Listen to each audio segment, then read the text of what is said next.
किसी गांव में 4 पक्के दोस्त रहते थे। उनमें से एक बढ़ई, एक दर्जी, एक सुनार और एक ब्राह्मण था।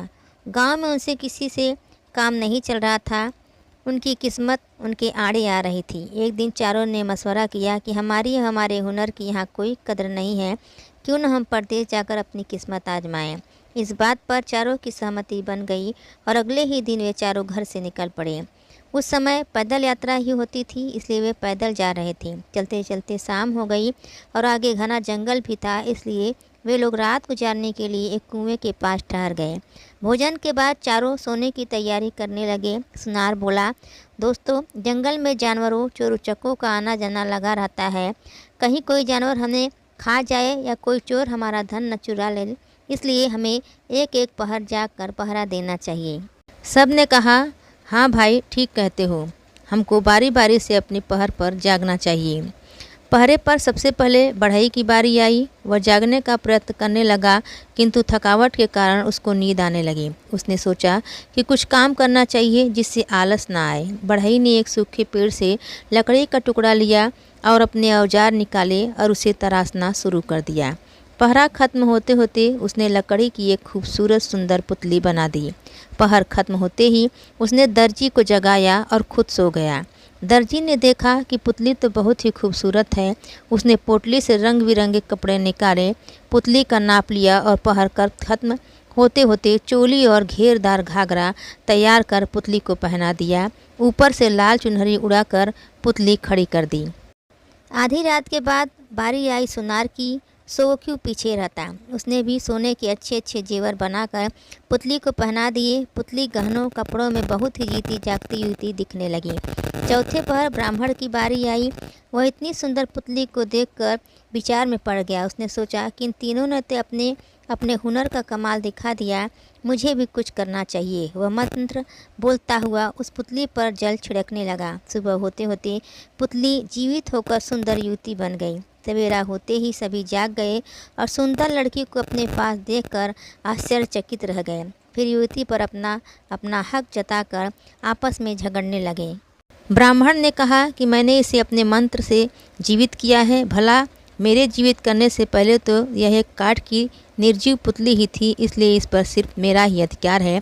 मैं ही इसके साथ विवाह करूंगा। बढ़ई बोला, वाह पंडित जी, यह कैसे हो सकता है? आखिर पुतली बनाई तो मैंने थी। अगर मैं पुतली न बनाता तो आप क्या कर लेते? इस पर सबसे पहला हक मेरा है और मैं ही इससे विवाह करूंगा। तभी दर्जी बोला, किसके कपड़े तो मैंने तैयार किए। अगर मैं इसके लिए कपड़े तैयार नहीं करता तो भला बेलिबास काठ की पुतली को जीवित करने के बारे में पंडित सोचता भी नहीं। इसलिए इस युवती पर सिर्फ मेरा ही अधिकार है और मैं ही इसके साथ विवाह करूंगा। सुनार भी कहाँ पीछे रहने वाला था। वह बोला कि भाइयों, मैंने हजारों रुपयों का सोना खर्च करके इसके लिए गहने बनाए हैं। अब यह कैसे हो सकता है कि यह दूसरे के घर चली जाए? इसलिए इस पर सबसे पहला हक मेरा बनता है। इसके साथ विवाह तो मैं ही करूँगा। चारों को लड़ते झगड़ते देखकर कुछ राहगीर वहाँ रुक गए। सारा माजरा समझकर एक समझदार बुजुर्ग बोले कि भाई, आपस में क्यों लड़ रहे हो? चलो राजा के पास चलते हैं, और वह बहुत न्यायप्रिय है, वही आप लोगों का सही न्याय करेंगे। चारों को बुजुर्ग की बात अच्छी लगी। वे चारों उस युवती को लेकर राज दरबार पहुँचे। राजा ने कहा कि पूरा मामला विस्तार से बताओ। चारों ने बारी बारी से अपने अपने बयान दिए और लड़की के साथ विवाह करने का अपना अपना अधिकार जताया। राजा ने सबकी बातें सुनकर अपने गुणी मंत्रियों से सलाह कर फैसला दिया कि बढ़ई ने पुतली बनाई और ब्राह्मण ने इसको जीवित किया, इसलिए ये दोनों इसके पिता समान हुए। भला कहीं पिता व पुत्री का भी विवाह होता है, अतः इन दोनों में से किसी का विवाह इस लड़की के साथ नहीं हो सकता। रही बात दर्जी की, जिसने कपड़े तैयार किए, यह काम मामा का होता है। विवाह पर मामा पीहर से भात के रूप में कपड़े लाता है, अतः मामा से भी विवाह नहीं हो सकता। अब बच्चा सुनार, वह करने वाला व्यक्ति ही वधू के गहने लाता है। पुतली को गहने पहनाने वाला सुनार है, इसलिए इस लड़की से विवाह सिर्फ सुनार ही कर सकता है। राजा का फैसला सुनकर बढ़ई, दर्जी और ब्राह्मण थोड़े उदास तो हुए, लेकिन राजा की बुद्धिमानी और न्याय से सभी बहुत प्रभावित हुए।